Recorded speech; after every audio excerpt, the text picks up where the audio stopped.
welcome back to FasTrack Talk. My name is Zach, and welcome to the show in which we talk all things NASCAR. Yes, we have a race recap to go through here at Bowman Gray, and we're going to talk about the Clash's future as well, and looking forward to Daytona. There's a lot to go through when it comes to looking at the NASCAR schedule. I'm going to try to hopefully change this real quick, and we can get to a place where you won't be hearing my computer fan go off. We'll talk a lot about the Clash last night and talk about the winner and ultimately what we should be looking forward to as fans for the next season. But let's talk about what was. 17,000 fans crammed into the Madhouse over these last few days and watched NASCAR put on a great show here at Bowman Gray. I gotta admit, I'm very surprised. We saw in the heat races and sometimes in the last chance qualifier what Bowman Gray is all about, the Madhouse, with drivers intentionally wrecking each other. I think of Austin Dillon spinning out on purpose and sitting on the racetrack, which is fairly common for drivers at Bowman Gray in order to throw a yellow. I think of the hard hits that different drivers took throughout the race during the last chance qualifier. We had Ty Gibbs go airborne on some Justin Haley drama over the yellow flag, and there was a lot of shenanigans throughout this one that would have in the past dealt tremendous viewership woes to this event. But through it all, NASCAR eventually got it all together and managed to put together a pretty decent event at a racetrack that I have to admit, I didn't think that they were going to get 33 cars around this place and make it a show. Not stock cars, because there was just simply nowhere to pass and everybody would be on top of each other. And man, was I wrong. This race had it all, with your top five being Chase Elliott, Ryan Blaney, Denny Hamlin, Joey Logano, and Bubba Wallace getting your top five here at the main feature, at the main event, at the Clash. Chase Elliott wins his first Clash event. He has now a chance to do something his father had done in his NASCAR Cup career, win the Clash and then turn around and win at Daytona. But it did not come without some difficulty for the 9 team, because there was a lot of different storylines throughout this event. During the main feature, you had drivers like Denny Hamlin, drivers like Tyler Reddick show that they had race-winning speed. And all the way from the back, you had one Penske driver showed that he's very formidable around this racetrack, and it's not Joey Logano. Joey Logano was my pick. He has constantly shown that he's very good at figuring out tracks early, but out of the Penske stable, there was one man who rose above it all. Oddly enough, he wasn't able to rise above it all to actually race his way in. Ryan Blaney was the darling of the show last night, was able to come all the way from the back, miss a bunch of different incidents during various green flag stints. He was able to make his way through the field and ultimately challenge for the lead. Came all the way from last place using a points provisional. Yes, Blaney did not race his way in to the show. He managed to get into the show via a points provisional and challenge for the win. I thought that was really impressive from the 12 team, able to just be patient in the 200 lap feature and really put on a great show for the fans at the end of the race, trying to chase down Chase Elliott. And I gotta admit, I was wrong. This racetrack did a great job at putting on a good racing product.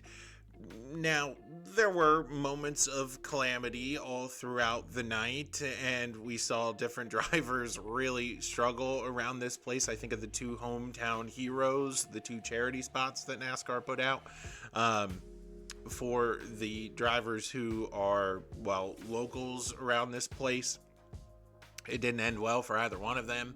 And ultimately, we saw other drivers like Carson Hocevar and Legacy Motor Club had a really strong run, but both of their cars got caught up in incidences where they had really damaged machines. I saw Chase Briscoe pulling out of this one in the 19 car, trying to get off to a really good start in his new ride.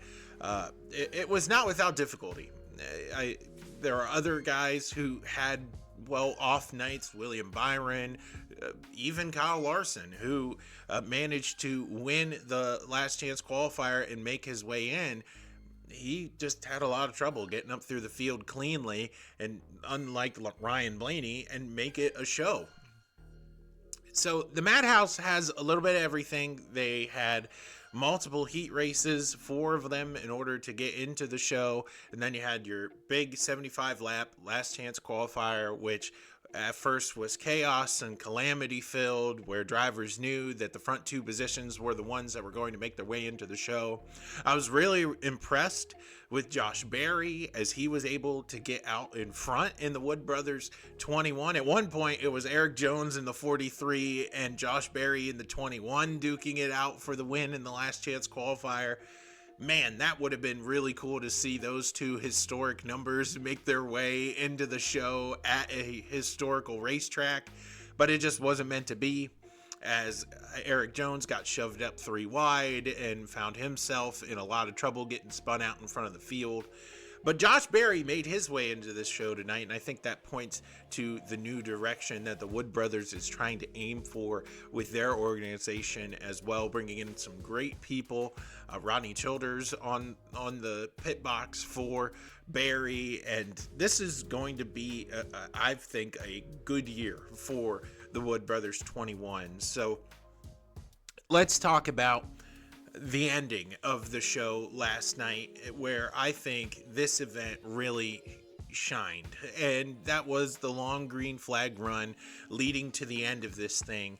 You saw green flag passing that happened in, oddly enough, a multi-groove racetrack. I never ever thought I would say that, but you had different drivers like Denny Hamlin and Ryan Blaney utilizing the top groove in order to make their way through traffic, or in order to stay with some of the faster cars. They would apex the corner a little bit later, and these NASCAR drivers found out that at this racetrack there's multiple ways to attack it.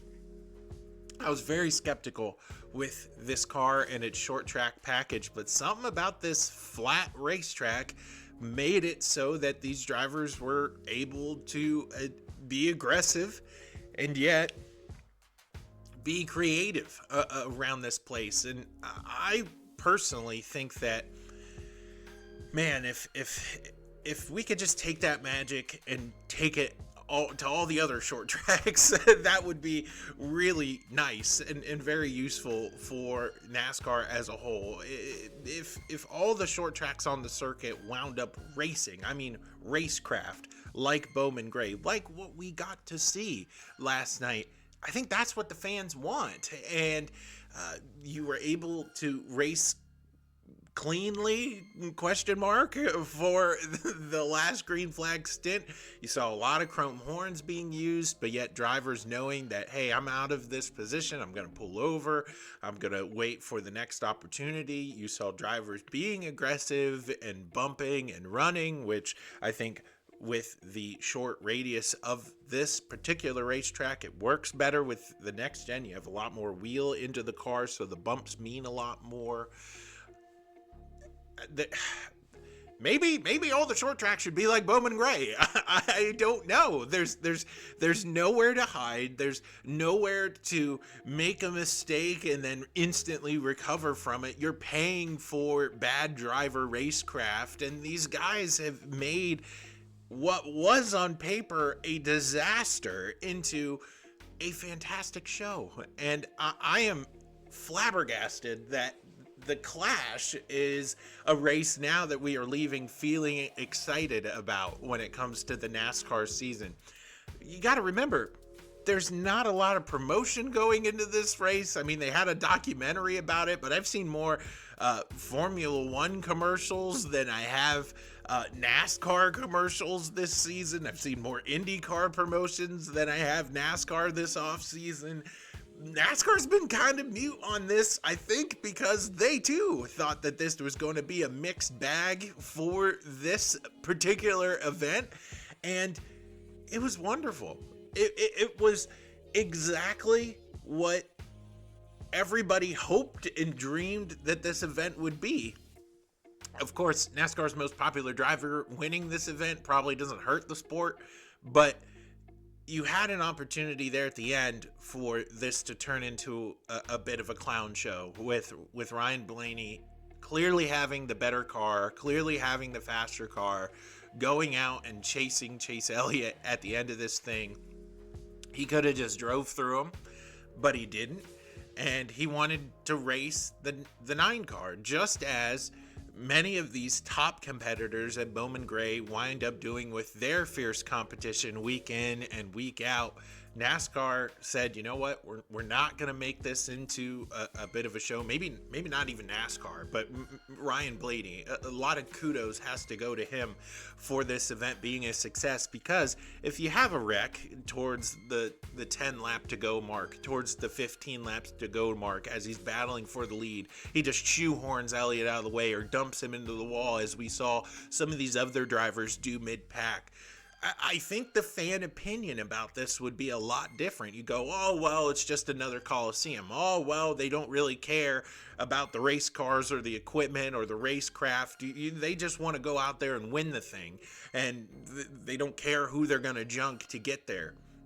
Last night provided NASCAR fans a bit of hope that this would be an event where, yeah, there is a place for honest racecraft. There is a place for good, hard racing. And in my opinion, that's what the NASCAR community has missed, whether it be on these short tracks where you have a bunch of bumpers shoehorning people into the fence, or on 1.5 mile races where aero prevents great racecraft, where you are stuck in the bubble behind other drivers. In my opinion, the NASCAR community is craving for good, honest racecraft. And you saw it last night. And I can't believe I'm saying it, but you did. Whether it be Tyler Reddick battling with his team owner, Denny Hamlin, didn't shoehorn him out of the way. He raced him hard. He raced him on the high line. Whether it be Ryan Blaney going after Chase Elliott there at the end, whether it be Chase Elliott, I don't think he ruffled anybody's feathers during the field last night. Maybe a little bit of Denny Hamlin. He kind of raced him a little bit harder than what I'm used to seeing the 9 race, but it was an event where great passing, great racing could be found. And if Bowman Gray is the blueprint for what short track racing can be, instead of a Martinsville conveyor belt, instead of a Phoenix Aero frustration race, maybe this is something that NASCAR looks at going forward in the future, to give the starving race fans, not the demolition derby race fans, not the novice race fan out there that just wants calamity, but that honest, good-hearted group of fans that are much like myself.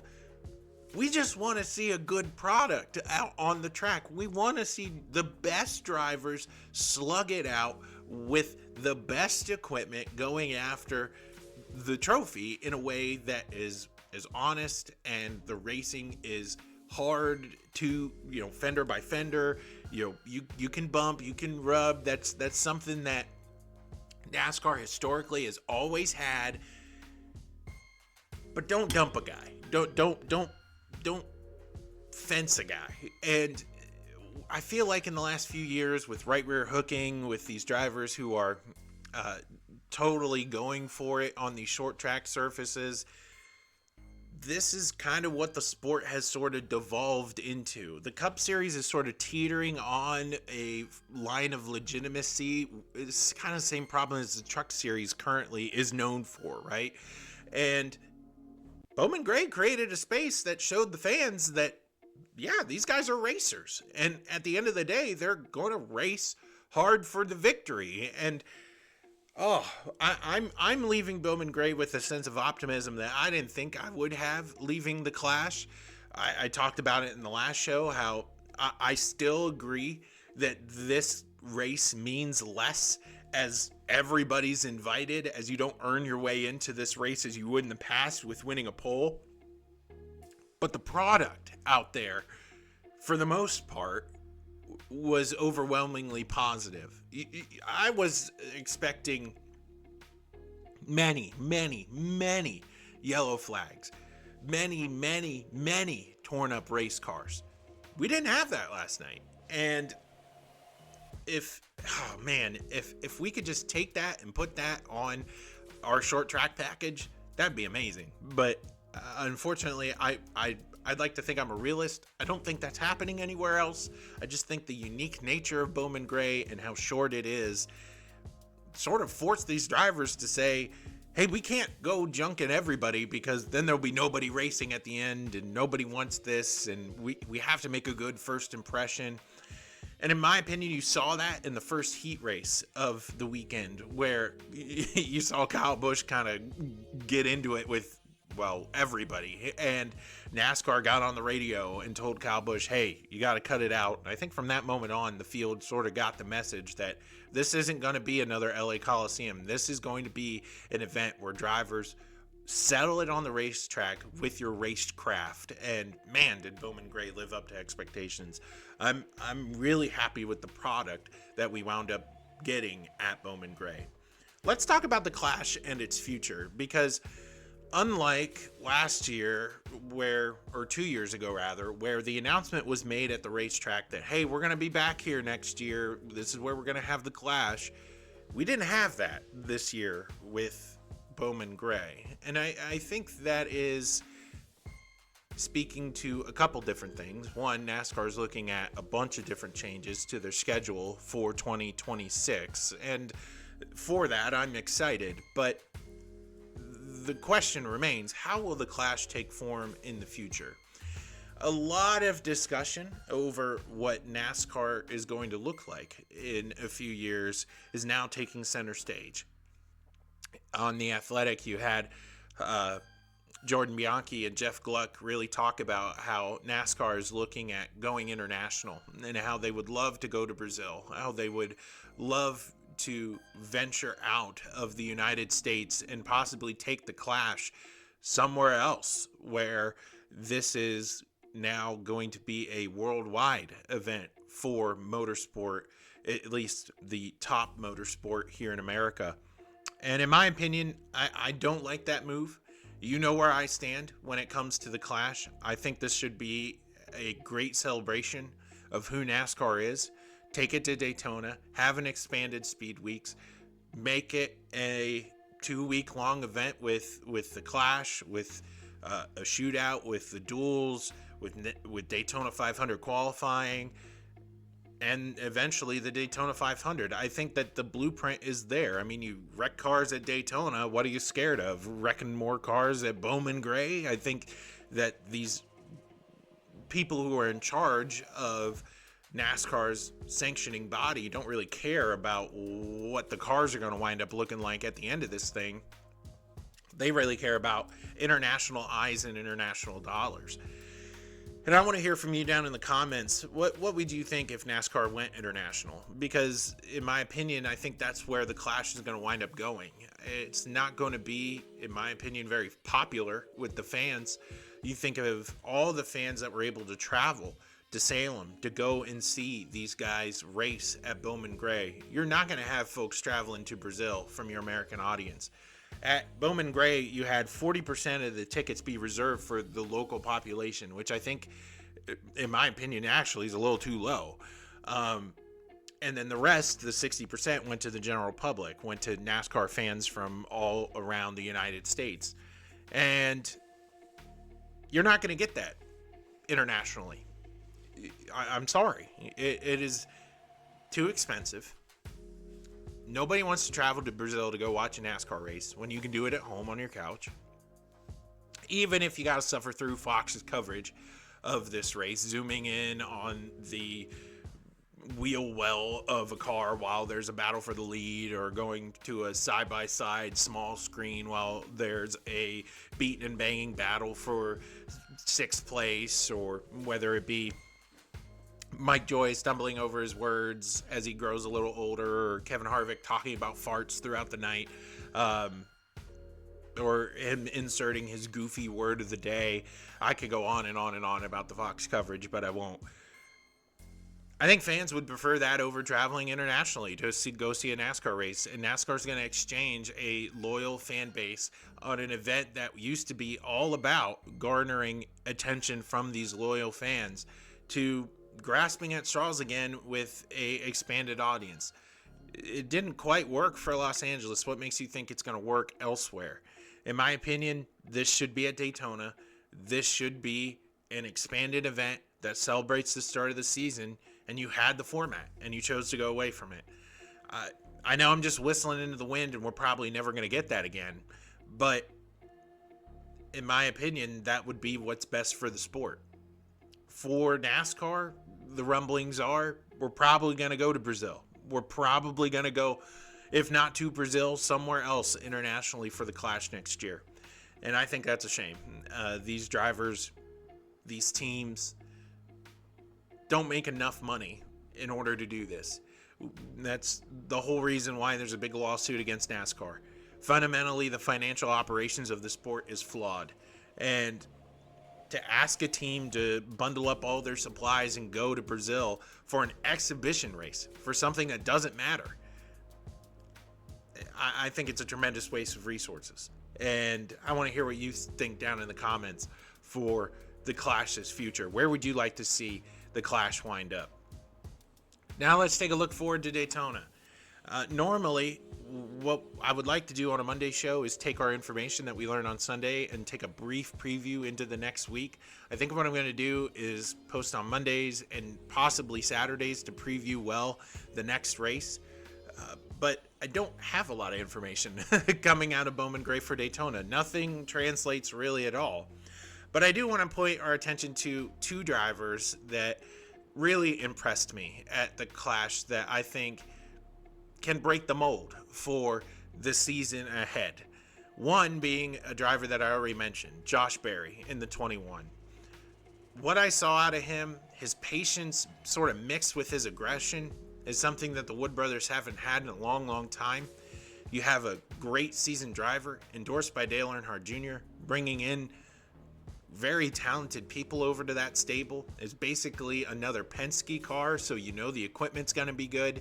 And I think Josh Berry can really make some noise here in the Wood Brothers 21, looking forward to the next season. And then the other driver that I want to point our attention to was somebody that, to be quite frank, was shocking to me all weekend long.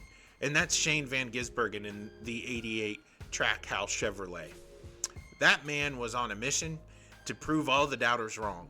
That he can use the chrome horn. That he can run on an oval. Now, granted, Bowman Gray's unlike anything else the NASCAR circuit's going to wind up being on. But I think Shane learned very quickly, and that will easily translate into the tracks he goes to in the next gen the second time on the season. So my prediction early for SVG is that on the racetracks that we expect him to struggle on, he very well might. But watch out if we go to those tracks again later on in the year. He's a very quick learner and a very talented race car driver. And in Trackhouse, they are looking to rebound from a disappointing season last year. I think they're throwing all their resources into that 88 bucket, trying to make him be the best driver he can be. And I was just super impressed from what I saw from him out of the Clash. Well, that's it for this show. What do you think about the Clash and its future? And what drivers impressed you from the weekend at Bowman Gray that might point to a successful season ahead? My name is Zach, and this is FasTrack Talk. I'll talk to you guys again, hopefully this week. Either way, it'll be real soon. Take care, everybody.